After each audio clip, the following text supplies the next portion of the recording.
So the state is using like 2-week blocks of time, and I believe the one that we were in the red was the cumulative incidence rate, and so that takes the number of cases over a 2-week period over 100,000 population, and comes up with an incidence rate.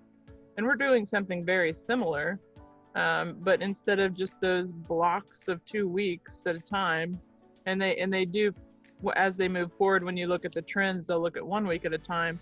But instead of using this block and then this block, we're using a 2-week block that moves along with us.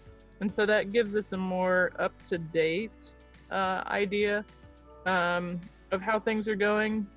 And it allows us to see trends, I believe, a little bit better or sooner. In addition, the statisticians that actually work with the data do some smoothing on the numbers so we're not bouncing around all over the place. Because as you can imagine, just look at the tests that are done on a weekly basis. There's usually a drop off on the weekend.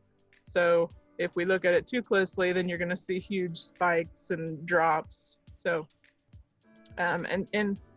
looking at our data compared to the state data, it looks quite different. But looking at the actual numbers and that, the graph on the Lawrence Douglas County website I use it in every single talk I give. I think it's one of my favorite charts because it illustrates perfectly how well the community has done.